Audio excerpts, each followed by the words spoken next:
B'Shem Hashem na'aseh v'nasliach. Welcome everyone to our weekly shiur on the Parashat with the Perush of the Zera Shimshon. Tonight's Parashat is Parashat Shemot, Sefer Shemot. We will be delving into Derush Tet, the ninth ma'amar of the Zera Shimshon. Tonight's shiur is dedicated Le'ilui Nishmat Yaakov ben Hayim, and for the Refuah Shelema of Chaya bat Sharona, Yehuda ben Afarin, and Morvarit bat Sarah.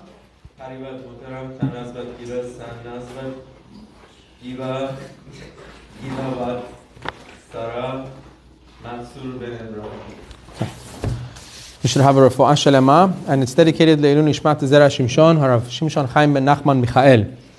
Midrash Yalkut, the Yalkut Shimoni says, Shemot Rabbah, the Midrash says, Vehine haseneh bo'er ba'esh. We're coming to the story of Moshe Rabbeinu and the seneh, Moshe Rabbeinu and the burning bush. And the pasuk says that and behold, the bush was burning, ve'eno ukal, but it wasn't being burnt, or what's the consumed. Thank you. Amar HaKadosh Baruch Hu, the Midrash says, the Holy One, blessed is He, said, Al yedei sin'ah shesan'u echav leYosef yarudu leMitzrayim. Because of the hatred of the brothers of Yosef towards Yosef, the Shvatim, the Jews, went down to Egypt because of their hatred. Uvishvilo ani nigle baseneh. And because of him, I will reveal myself in a bush. Ve'eg'al otam, and I will free them. Shene'emar, as it says, Ga'alti bizroa amecha b'nei Yaakov veYosef sela. As it says, with a powerful arm you redeemed your nation, the children of Yaakov and Yosef sela. So basically this Midrash is saying Hashem's appearance through a burning bush was because of the hatred of the brothers of Yosef towards Yosef, and because of that, God decided to reveal Himself in a sneh, in a bush, and it was because of their hatred that Bnei Israel went in, and in the zechut of Yosef, that Hashem brought them out of Egypt. Right? V'hu tamua. Now this Midrash is quite baffling. First of all, the connection between the seneh and the hatred. One second. Baruch atah Adonai Eloheinu melech haolam shehakol nihiyah b'dbaro. Amen. What does it mean that Hashem chose to show Himself, reveal Himself to Moshe Rabbeinu for the first time in the seneh, in the burning bush, and that was because of the hatred of his brother, Yosef's brothers towards him, because the words seneh and sin'ah have the same root. Sin'ah means hatred in Hebrew. Seneh has the same root, even though it's not written the same way. Seneh is with a samech, sin'ah with a sin, but you find that a lot in Hebrew, that words are sometimes interchangeable. Like for instance, Chachamim say that when God gave the Torah on Har Sinai, on the Mount of Sinai, He created sin'ah. The reason why Hashem decided to give the Torah on Mount Sinai was because He knew that it's going to create hatred, sin'ah. Sinai, sin'ah. Why would it create hatred? I don't know. Go figure. It's been 3,000 something years after the giving of the Torah, and we Jews are the most beloved nation in the world. Right? So that's where it comes from. We received the Torah, we decided to say yes to Hashem, to accept the yoke of the Torah, to accept the responsibility of the Torah, and that caused friction in the world. We're not going to get into that. So now he says, V'hu tamua. But this midrash that we just mentioned right now, just before, about God revealing himself in the Seneh, in the burning bush, and that having to do with the hatred of the brothers, and also having to do with us being released, freed from Egypt. In the Zechut of Yosef, he says it's all very baffling. What does the Seneh have to do with this? Like, what do they have to do with each other? What does the burning bush have anything to do with the brothers of Yosef and their hatred? And what does the burning bush have to do with the fact that, in Yosef's Zechut, the Jews were freed? What does that have to do with the Seneh? What does it have to do with the burning bush? What does Yosef have to do with the burning bush? You understand? Okay. Ve'od. What does this midrash prove by the verse when it says, with a powerful arm you redeemed your nation? Yosef, that they will be redeemed specifically in the merit of Yosef. V'halo b'karaketiv says, but the pasuk says something different. Here it's saying that the Jews were redeemed in the merit of Yosef.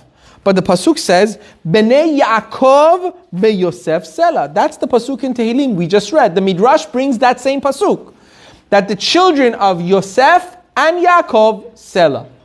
So he's saying, it seems the pasuk itself is not saying that the Jews were redeemed in the merit of Yosef, at least not Yosef alone. It was Yosef and Yaakov, right? So how could it only pick out Yosef and say we were redeemed in the Zechut of Yosef? The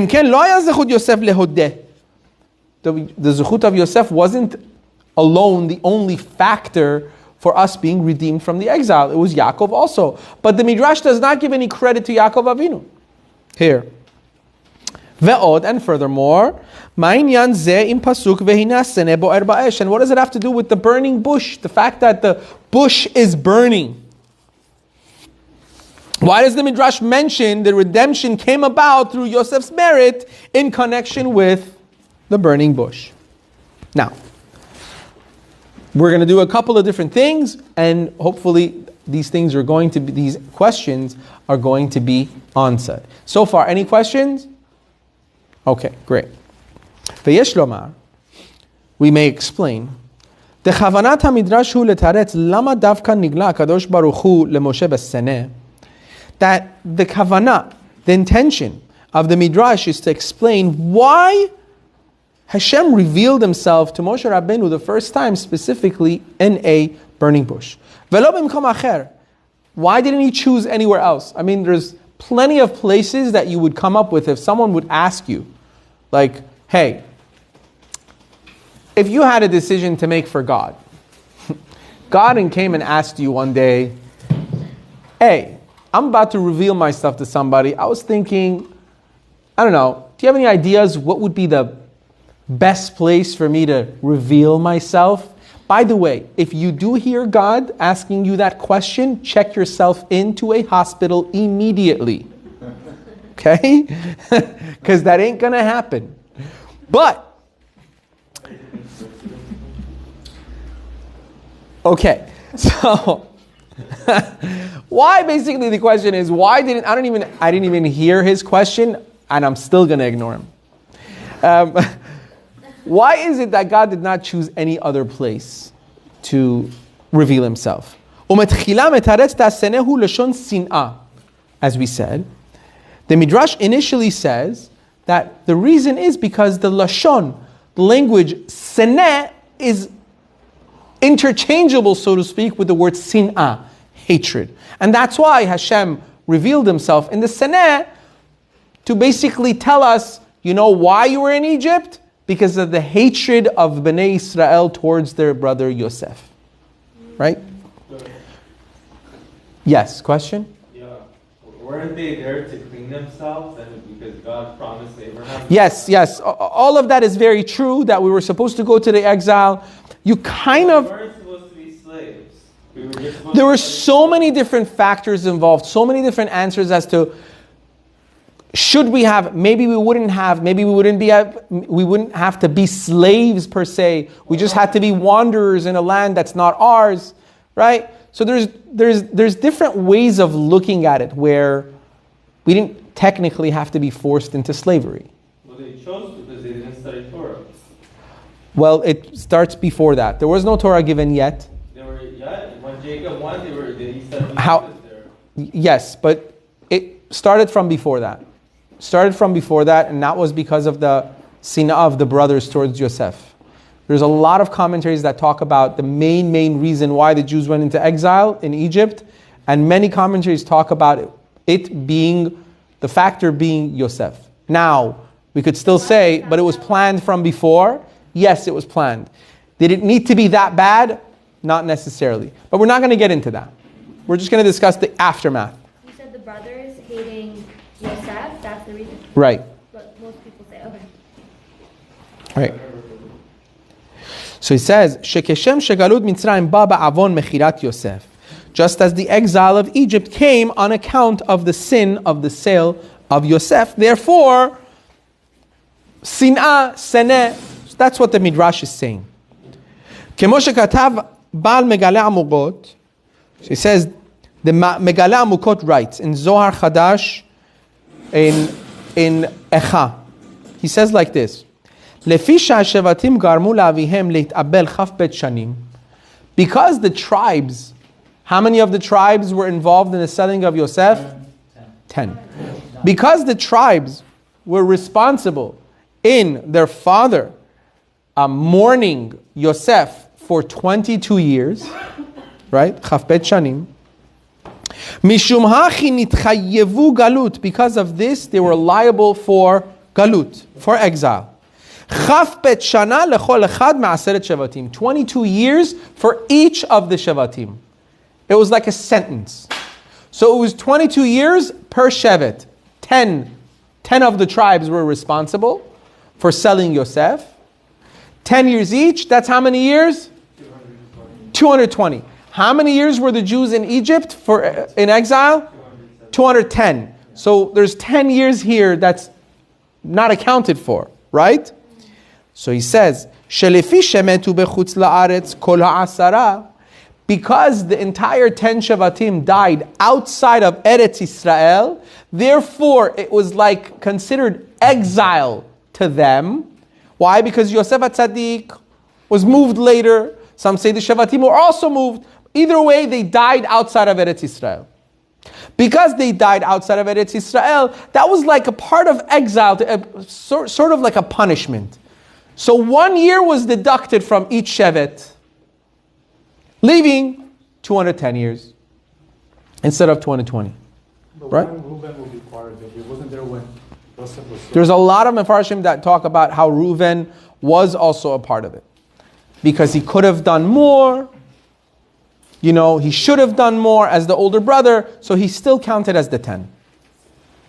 So why did they use Hashem as the because Reuben wasn't? Right. Mishum hachi nigla b'seneh, and therefore Hashem appeared in the seneh, in the burning bush, lirmos sheta'am hagalut haya bishvil hasin'ah, to kind of hint to Moshe Rabbeinu and the Jews forever that the reason for the exile was because of hatred. Have we learned our lesson? No. I don't know. Ve'ata, and now, Shenishlemu redu shana. Now that 210 years are over, re'uyim lehigael, they are now destined, they are deserving to be redeemed. Therefore, when Hashem appeared in the Seneh after 210 years, he was hinting the 210 years that the Shevatim were sentenced for, basically made up for the rest of the Jews to be exiled. It's over. That's why I'm showing myself in a Seneh to hint to you that originally the problem stemmed from the brothers. And now it's over.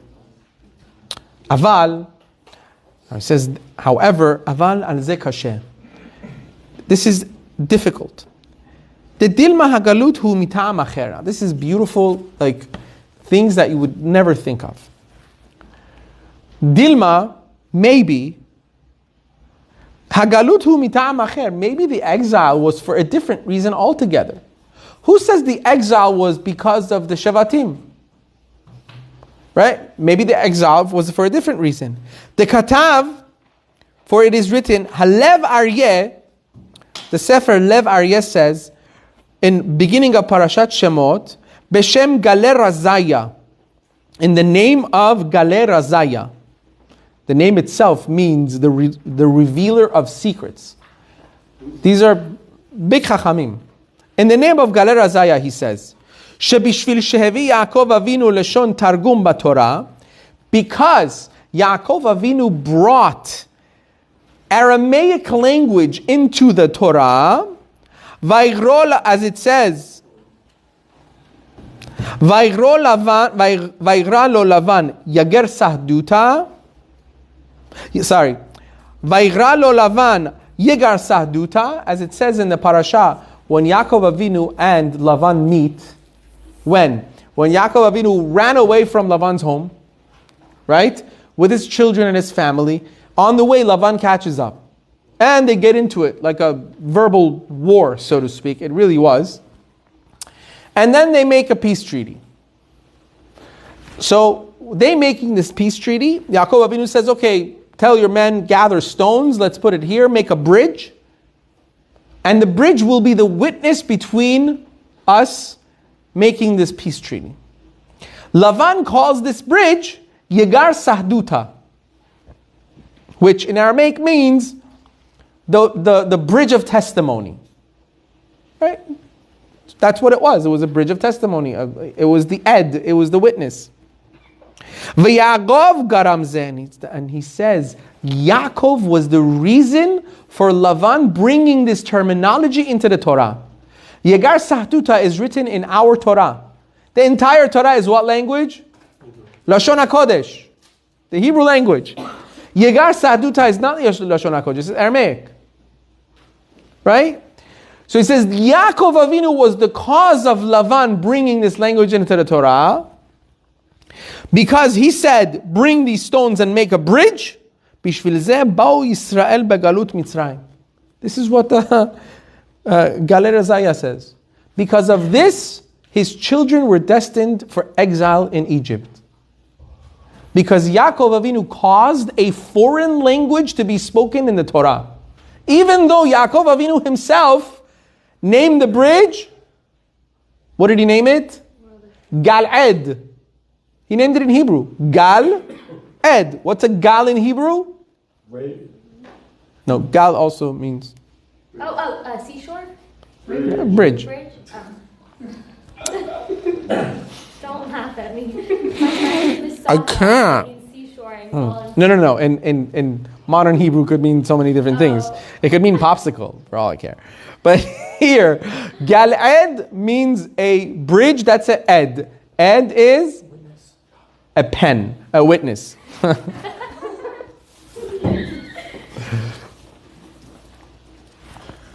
Even though Yaakov Avinu called the bridge in Hebrew, unfortunately, the Galeh Razaya says he still was the cause of Lavan giving it an Aramaic name, and that Aramaic name ended up in the Torah. Now, don't ask like I myself, Hashem wrote it in the Torah, so don't write it in the Torah. Why do we have to write that Lavan wrote this, named it? Lavan called it whatever he wanted. Yaakov Avinu said, I don't care, I'm calling it Gal-Ed. Write that in the Torah. Wasn't it because it wasn't an authorized covenant? What do you mean? Like God didn't tell him to make the covenant with Lavan. He chose to do that. Oh, okay. That's something else. That the fact that the reason he made a covenant with Lavan, it shouldn't have made a covenant with Lavan, fine. But that's not what we're talking about now. Right now he's saying the fact that Lavan called it an Aramaic name and it was written in the Torah. If he didn't make the covenant, then there would be no name, would there? You have a point. Okay. You get 1 star. No, these stars count. You get a free car wash after 10.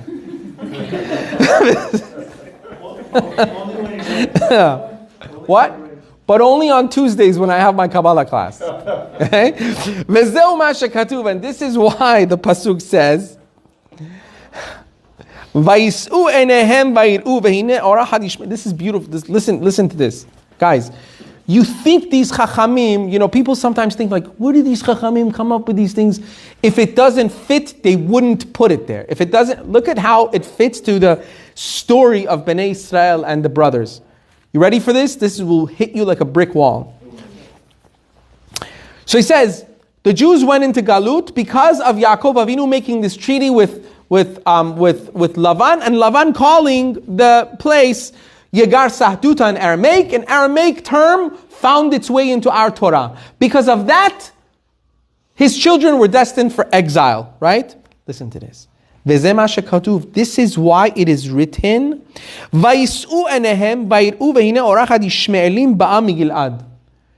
the brothers threw Yosef HaTzadik into the pit, and they're sitting down, and then they see a caravan of Ishmaelim coming over.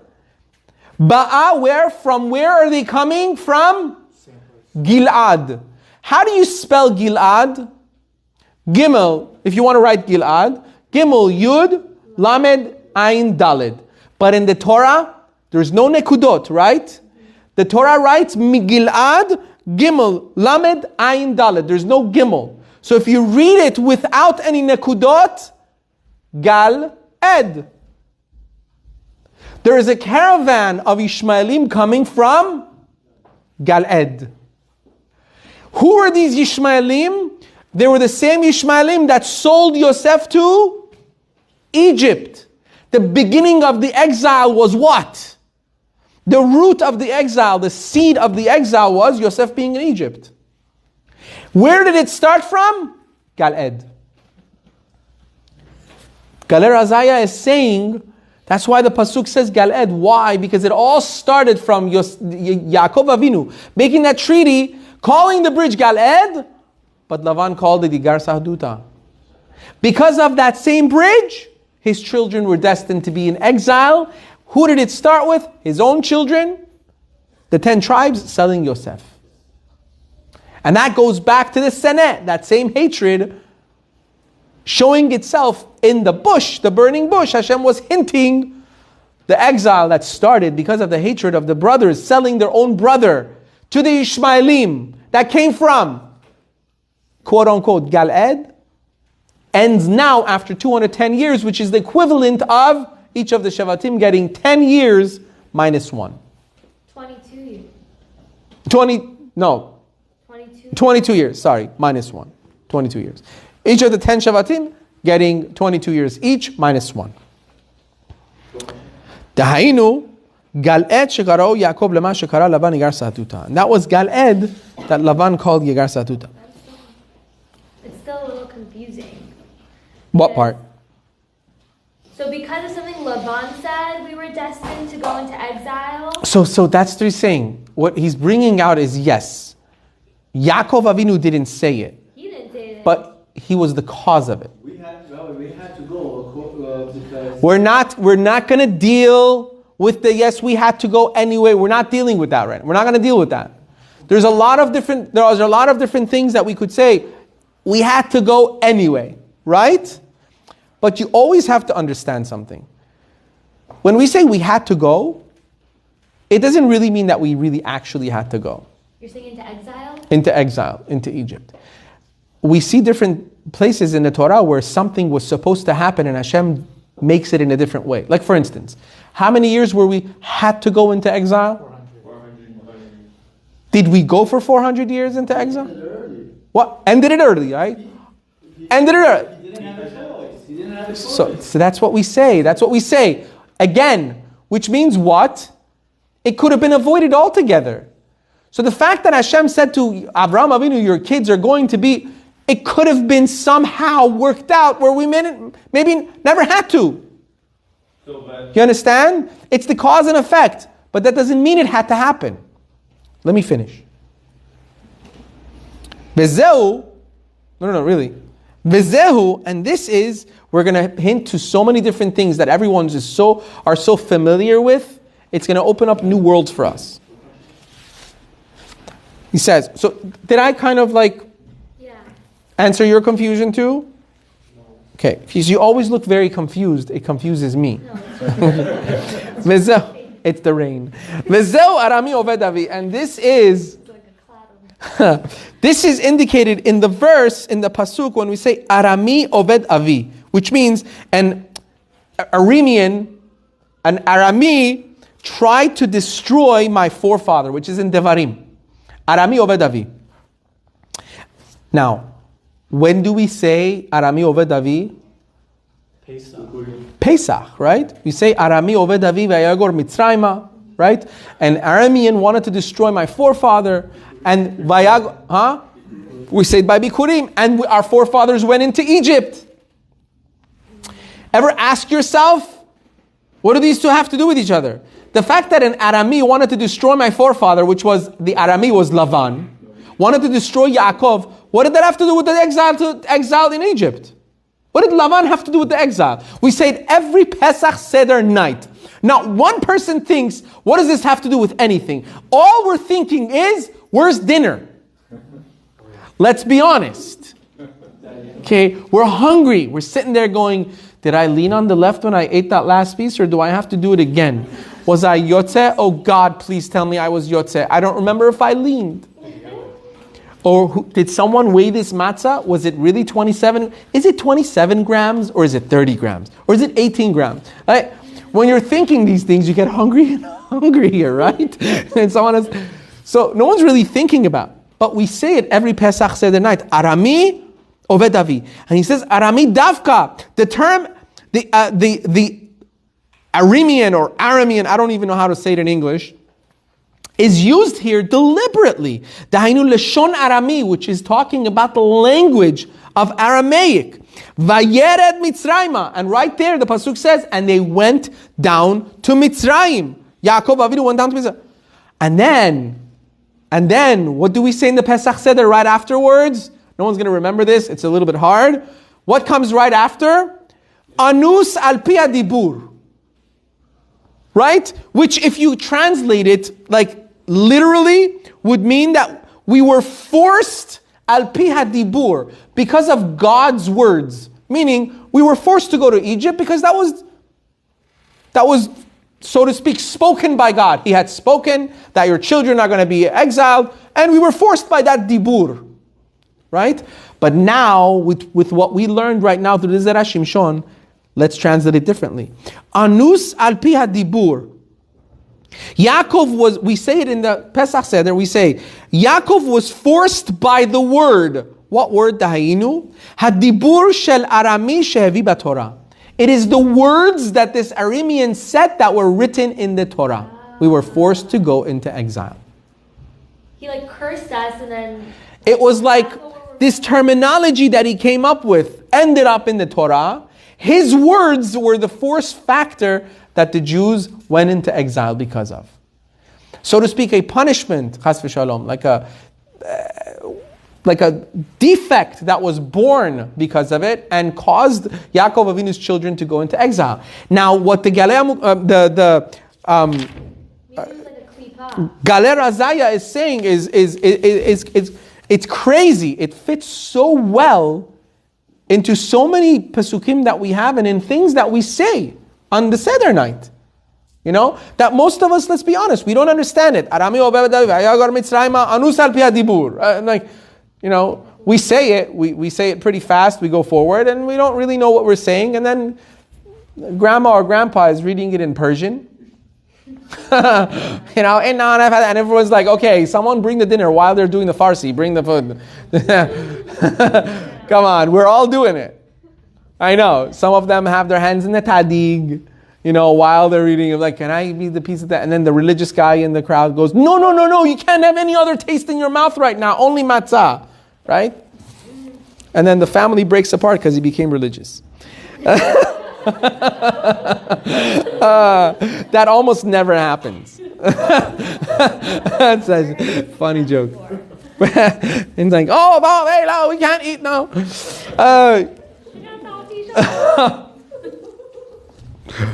So, it's amazing how that fits, no? It's amazing how the words of the Haggadah, please wait.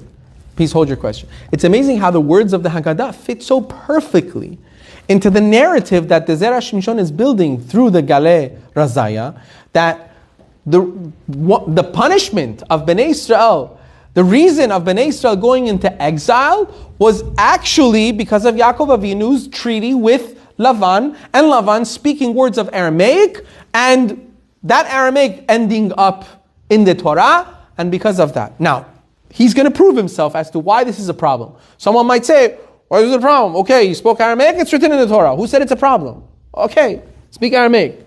At least it's not like, you know. Okay. And the reason why this is considered a bad thing, why was this an avera? The language of Targum, the language of Aramaic, is a very physical language. It is very much attached to the external forces, like the klipot. It's not, okay. Did I say that or no? No, I don't remember. Anybody else recall her saying words like that? Ben, you haven't been here long enough, Ben. It's like, Gabby. Okay, I misspoke. The Aramaic Lashon is very much attached to the external forces, the forces of impurity. That's what she said. Now,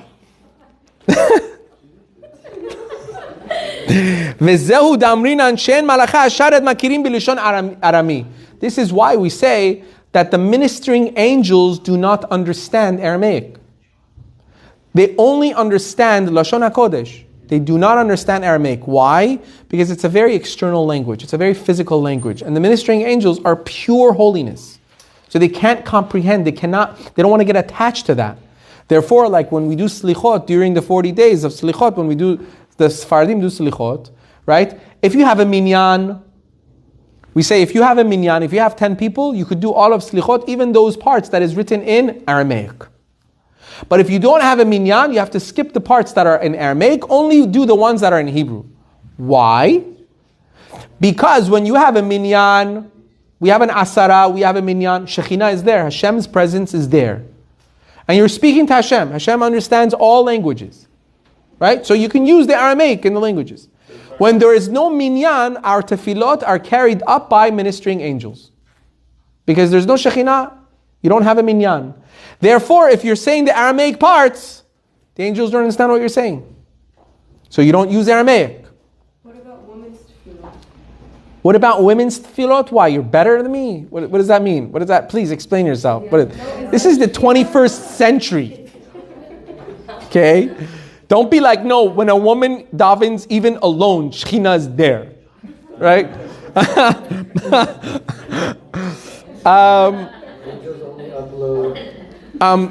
Yeah, so angels are afraid of women.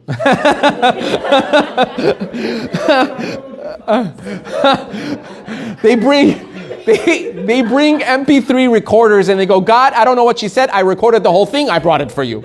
I was afraid. That's a good question. It has to be in Hebrew. But let's not get into the meat and potatoes of detailed halakha. That's not what this class is for. That's on Thursday nights. Okay. According to Chabad, you can say it in any language. Okay. We'll get into halakha later. But you have a valid question. I have to look it up. I have to look it up.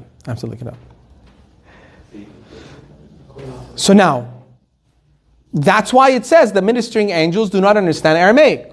So our point is made. The Zera Shimshon is saying, because it's a non-holy language, the angels don't understand it, and because it ending up into the Torah, it became a source of it was like a downfall for Yaakov Avinu. And that's why part of the punishment was the children going into exile. This is all the build-up for Zera Shimshon's question. This is all the build-up. Remember, one second. Remember, the question was, who says that the reason of the Jews going into exile was because of the hatred of the brothers of Yosef? Maybe there was a different reason. What was the other reason? Yaakov Avinu and Lavan. And he just proved that there are those Mefarshim that say the reason the Jews went into exile was because of Yaakov Avinu and Lavan. So he says, now what do you say? Now the Midrash is saying, oh, Hashem revealed himself in the bush because of the sin'ah of the brothers. Who says that was even the reason? of the exile. The exile was because of Yaakov Avinu, right? So then, if we have this now, Hadra kushan leduchte, meaning our question comes back to its original state. Lama nigla kadosh baruch hu baseneh. So why did God reveal himself in a bush? Why didn't he reveal himself somewhere else? And don't tell me it was because of hatred or whatever that the Jews went into Egypt. No, the Jews went into Egypt because of Yaakov Avinu. So now what do you tell me? Why did God reveal himself in a bush and not a Tesla? Back order.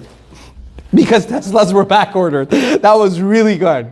Copyright that one. Mishum hachi. Mishum hachi, so he says now. He says, because of this, Siyem ha-midrash, the midrash ends up and says, Uvishvilo ani nigle baseneh. Because of him, I will reveal myself in a seneh, in a bush. Because of whom? Because of Yosef. Kelomar. What is the midrash trying to say? Afim tomar ta'am acher. Even if you tell me there was another reason, even if you know that there was another reason for the Jews going into exile, like the reason that we just said, because Yaakov Avinu and Lavan, im kol ze yuvan ta'am lama nigla baseneh. We still have a reason we can understand why Hashem revealed himself in a bush. Why? Lefi shebizchut Yosef nig'alu. Because we were redeemed in the zechut of Yosef. Sheyosef lo ratza ledaber me'olam bilshon mitzri. Why? Another brain freeze. Because Yosef did not ever want to speak Egyptian. Brain freeze, huh? She'eshet Potifar amra. Because Potiphar's wife came and said to Potiphar and everybody else, after she defamed him and misled everyone to believe that Yosef was the one who was trying to seduce her, right? What did she say? She said, Hevi lanu ish ivri. You brought us this Hebrew man. What does it mean, Hebrew man? He was a Hebrew speaking man. He never lost that.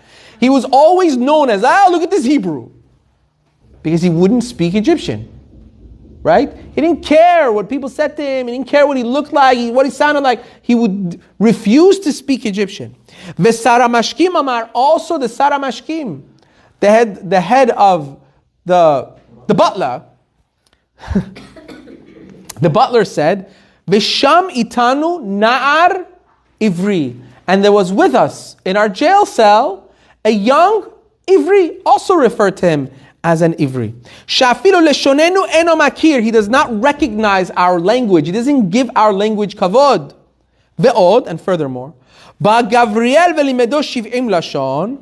We know that Gavriel came and taught Yosef HaTzadik in his dungeon 70 languages in order to be able to speak before Paro. Before that incident of before that time being before Paro, he did not speak it. Or alternatively, you could even say,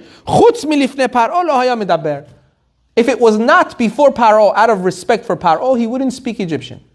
He would only speak when he was around Paro, out of respect for the king of Egypt. Other than that, he would refuse to speak Egyptian. And we know, Chachamim tell us, what was one of the zechuyot of Bnei Israel being redeemed from Egypt? They did not change their language. They did not change their language. Language has a lot of importance for Am Yisrael. It is your core. It shows how much you've assimilated somewhere or not. Right, exactly. And that's what Yosef is meant to represent. Right. And you should know, by the way, this is my secret. I came up with this. I don't know if this is really true or not. I feel this was true. So don't research and then email me, by the way, blah, blah, blah, blah, blah. I'll just delete. Okay? This is just my personal thing that I found. You go into any country, you come from, let's say from Iran. I don't know why I picked that country, just for this. You come from Iran into the United States. You've been here for 30 years. You still can't speak fluent English. And even if you do speak fluent English, you kind of have an accent. It comes out. Let's just be honest. Unless you were very, very young, then you're good. But if you came after the age of 12, 13, 14, something like that, this is a chair. Okay? I am book. Things like just reminding myself of ESL classes. So that's that. However, and any other country also, any other country, I've seen it. You could be in Britain. You could try your best to have an English accent. From a different country, they'll know that you're a foreigner. Okay? Listen. Go to Israel. Go to like the Persian community in Israel. The guy's been there for like 15 years max. They don't even know how to speak Farsi anymore. No joke. Like I have family members that went there after like 4 or 5 years. Like they don't even know Farsi anymore. It's all Hebrew. It is the most, the Hebrew language is the most dominant language. Mamash, like it's like you can't speak any other language. I remember going first time to Israel, like meeting my family, and I was like, "How do you not speak Farsi anymore?" Like, and then they have an Israeli accent when they speak Farsi. It's the other opposite way. Like you kind of like feel like, why did that happen, right? But it really is a very dominant language. The reason why, this was all a built up to what I'm trying to say, is Lashon HaKodesh. Lashon HaKodesh is the language that the world was created with. Your soul speaks the language.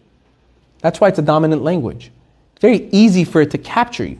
It's the language of your neshama. You will catch on. Maybe you won't be able to learn it so easily when you're outside of Eretz Israel, but you're in Eretz Israel for like a year or so, you'll catch on. Mm-hmm. You'll easily catch on. And in my experience, people don't catch on to other languages that easily. I don't care where you're from. And I've noticed it even with non-Jews.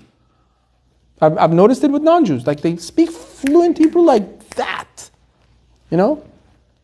That's how Lashon HaKodesh, how special it is. So therefore, Yosef HaTzadik refused to speak it. He refused to speak other languages. So now, V'zeu, and this is why it says, Vayomer Yosef elechav ani Yosef. Understand how everything fits. Everything fits. Yosef HaTzadik reveals himself to his brothers. What does he say in that monumental moment, historical moment? I was speaking to my wife again the other night. I was like, you couldn't even make a movie this good. The greatest producer in the world couldn't make a movie this good. Like the true story of Yosef and his brothers. It's the most unbelievable story ever. Right? He reveals himself to his brothers and he says, Ani Yosef! I am Yosef, is my father alive? What does he follow it with? He says, Kelomar, Yosef Davka, I am Yosef, specifically. And then he says, Vehine, you kind of wonder why he even said this. Now it makes sense. Vehine enechem ro'ot, your eyes see. This is what Yosef says to his brothers. Vehine enechem ro'ot, your eyes see. Ki pi hamedaber alechem, that my mouth is speaking to you. What does that even mean? He's trying to prove that he's the same Yosef, right? And he says, Vehine enechem ro'ot, your eyes do see. Ki pi hamedaber alechem, that is my mouth that is speaking to you. What does he mean? Bilshon HaKodesh. I am still speaking the original Lashon HaKodesh to you, right? He never stopped. He was telling them, I never ever stopped. Ve'gatem la'avi et kol kavodi, so go to my father and tell him all of my kavod, all of my glory. Umihartem ve'horatem et avihena, and go quickly and bring my father here. Why did he so quickly say this? He says, Kelomar, to say, Al yitzta'er mehagalut shegaramhu. Tell my father, don't be worried about the galut, the exile that he feels he caused. Right? Shehevi lashon arami b'Torah, that he brought this Aramaic language into the Torah. Shechas v'shalom lo tiyeh leYisrael geula, that he might feel that there might never be a geula, a redemption for his children. She'are ani tikanti hapgam, I fixed it. Kipi hamdaber alechem. I chose to keep this language alive here. 210 years later, in what zechut did Bnei Israel get redeemed? One of the zechuyot that was redeemed them was, they never changed their language. Where did it come from? Kipi hamdaber alechem. It's the same language I'm speaking with you now. Yaakov Avinu was worried that maybe the children will not survive. Yosef HaTzadik told them, this too I was metaken. This too I fixed. Don't worry about the problem that you brought Yegar Sahduta into the Torah. I was metaken. I fixed it by speaking only Lashon HaKodesh. Bezehu, and this is the... They themselves knew that the whole galut started because of the Yaakov thing. That's what the Zera Shimshon is pointing out, that Yosef HaTzadik was hinting to his father. Wow.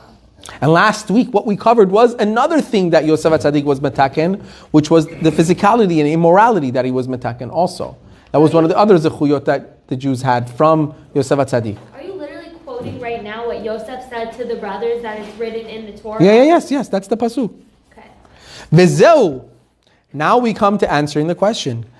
This is uvishpilo. This is why the Midrash says, Ubishpilo ani nigle basene ve'egalotam. Because of him, I will reveal myself in a seneh, in a bush, and redeem them. Shene'emar, as it says, Galti bizroa bnei Yaakov ve'Yosef sela, as the pasuk says in Tehillim, I redeemed your nation, the children of Yaakov and Yosef sela. And we said, why Yaakov and Yosef? Because they were the children of Yaakov. The pasuk is saying two things. So he says, I redeemed the children of Yaakov and Yosef sela. Why use both names? Was it Yaakov or Yosef? Which one? So he says, Yaakov. Because they were the children of Yaakov, nitchayevu galut. They were punished with the exile because of Yaakov Avinu, because they were the children of Yaakov Avinu. Ve-Yosef tiken. However, Yosef fixed it by speaking only in Hebrew. Uvizchutonik alu, and in the zechut of Yosef they were redeemed, and that's why it says Bnei Yaakov ve-Yosef sela. We went in, so to speak, because of Yaakov Avinu also. And then Hashem revealed in the Seneh because of hatred of the brothers, ve-Yosef sela. But Yosef brought the redemption because he fixed the problem. Ukmoshe Parash Rashi, just like Rashi explains in Pasuk,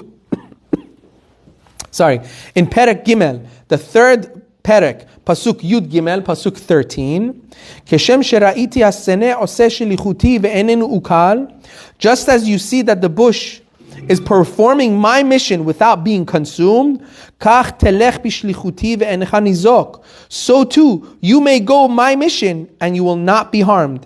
These were the words of HaKadosh Baruch Hu, so to speak, to Moshe Rabbeinu, telling him, you see how this bush is burning, but it's not being consumed? You will do my shlichut. You will go as my command, at my command. You won't be hurt either. Don't worry. I got your back. Right? Basically, that's what God said to Moshe. One sec. I'm almost done. Af anu nomar. So we could also say further that the way the bush symbolizes Yosef in a similar sense. Lefi she Yosef haya b'Mitzrayim, because Yosef was also in Egypt. Bimkom tum'ah, in a place of total filth, tum'ah, impurity. Veshamar et atzmo milihyot nizok, and he safeguarded himself from not being damaged and harmed. Why? Keeping his language, keeping himself pure in this filthy place. Velo shinat shemo vet leshono, he didn't change his name or his language. Mishum hachi bishvilo nigla kadosh baruch hu baseneh. And because of him, Hashem redeemed Bnei Israel by first revealing himself in the seneh. So to speak, to say, you see, Yosef HaTzadik survived in Egypt by keeping himself pure. And he was never harmed. So I too will reveal myself in a seneh that is burning, but is not being consumed. To symbolize Yosef HaTzadik. Shaf ki hayasham ha'esh, even though there is fire. Haseneh enenu ukal. The bush is not being consumed. The Hebrew language, our Lashon HaKodesh, our names, our morality. This is what keeps Bnei Israel alive and thriving in the galut, in the exile. Ma'aseh avot siman lebanim. We say the doings of our forefathers is a forever signature for their children. We have to learn from our forefathers. Keeping our language alive. Not changing our names. Not becoming like the rest of the world. There's nothing wrong with the rest of the world. It's just not us. We have to remember our traditions. We have to remember our culture. We have to remember Judaism. We have to remember the Torah HaKadosha. We have to learn the Torah. We have to teach the Torah. V'shinantam levanecha. We can never, ever, ever stop passing the torch of Torah. That is our survival period. That's what Yosef was telling Bnei Israel. That's what Yosef was telling his brothers. Go tell Abba not to worry. Because here in this filth, I kept all of it alive. We will be redeemed. So HaKadosh Baruch Hu reveals himself in the Senet to symbolize Yosef also. To say, in the Zechut of Yosef, I'm redeeming everyone. Why? Because he brought that Shefa into Egypt by guarding himself. That power resides here in Egypt, the power of redemption. And at the same time, telling Moshe Rabbeinu, you won't be hurt either, just like the Senet. So many things in one place. God answered. A beautiful midrash, a beautiful Zera Shimshon, and a lesson for life. My friends, we have to stay true to our traditions. We have to stay true to the Torah to the max. This is the time. We're living in the time of Mashiach. This is it. There's no other time. We're living in historic times. And we have to kind of like up it a bit. We gotta be a little bit more active. We're in the most difficult of galuts. Yes, that's why we have to be even more active. Sometimes I see families, again, this is something personal that I see. I'm not talking in halachic terms or anything like that. Sometimes I see families like changing their last names completely. They have like a totally Jewish last name and then the last name becomes something else. That to me is a little bit of a loss of traditions. Of course. You know, people that, they have brits of their sons or naming of their daughters. And the name is something so far from our... I watched the video of Rabbi Ovadia Yosef Zatzal. This happened a couple of times. People used to want to name their children, right? And so they would send a letter or a message to Rabbi Ovadia asking like, which name do you think is best for us to name our child? And there's videos, you can YouTube it.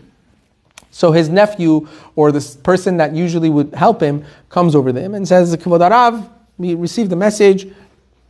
This person says they want to name their child and they have these options. Right? I kid you not. There's a bunch of Israeli names. They're Ivrit, but they're not original Hebrew names. They're not Jewish names. Just because something is Israeli or Ivrit, it doesn't make it Jewish. Right? It could be a bunch, you put letters together, you come up with a nice name. Right? So they show him the list. He looks at it and says, and the Shamash is telling him the names are, the options are this and that. So he says, tell them to name him Abraham. So he goes, but that's not one of the choices. He goes, tell them to name him Abraham. He goes, but they're not, listen to this. He goes, but they're not so Haredi, they're not so religious, so they wanted something more modern. He goes, what, Abraham was Haredi? Abraham wasn't Haredi, he was an Ivri, Abraham. And he goes back to his learning, right? And you kind of like, you have to hold yours. Another one was a girl's name, right? And he goes, Sarah. He goes, but that's not one of them. He goes, tell him the name is Sarah, Because he held, we have such powerful names in the Torah. Lashon HaKodesh is not just a language. I just explained to you that it dominates. There's a reason. It's God's, HaKadosh Baruch Hu created the entire world through the letters of Lashon HaKodesh. The entire world was created through it. There's so much that we could do. There's sefarim written, books and books written only on the language of Hebrew. How the words all have meanings. The names of different things in Hebrew all are the personality of that thing. They reveal so much secrets. Like a dog is called Kelev. Right? And Chachamim say the reason a dog was called Kelev by Adam HaRishon, Kulo Lev, because it's all heart. A dog is a very sensitive animal. So it's called Kelev. Right? There are so many different things in Hebrew that have much deeper meanings as to why it's called that. So why lose connection with such a deep tradition? Why change your names? Why change your language and not be proud of it? Why change who we are? Why change our Torah that has so much depth? We have to be proud of who we are. And by proud, I don't mean wave a flag and I'm proud of you. Look at me, you know? No. Pride means know yourself. Know your traditions. Know who you are, where you come from. Know your Torah. That is who we are. Am Yisrael without the Torah has no flag, period. You have nothing. You think the Romans, you think the Greeks, you think the Germans were after our flag, an Israeli flag or whatever flag, a lion flag or a deer flag for the Shavatim? They weren't after the flag, they were after the Torah. Torah needs no flag. It's in here. And that's what we have to give to the next generation for survival. It's about our survival. Yosef HaTzadik literally told the Shavatim, the survival of our nation rides on these things. And one of them was our Lashon HaKodesh. And Lashon HaKodesh symbolizes our traditions. It's who we are. So yes, be a Rachel, be a Sarah, be a Leah. You have kids? Be proud of those names. Avraham, Yitzchak, Yaakov, Dan, Naphtali, Sakhar, Zevulun. These are names. These are names that have powers. These are names that were given by the Avot. You think you understand what they were thinking when they gave those? No, we have no idea. So we come up with names, Jamshid.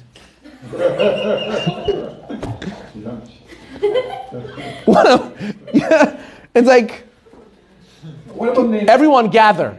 Many Israelis use a combination of the word El, like Aviel, Nathanael, Gabriel. Some of these names are biblical names anyway. They are brought down in Tanakh, someplace, right? Gabriel, some of them are brought down. Some of them are okay. But again, the best way to choose a name is to look in the Tanakh or in the Tehillim and choose a name. There are plenty of powerful names in the Torah. You won't run out. Right? Baruch Adonai le'olam. Amen ve'amen.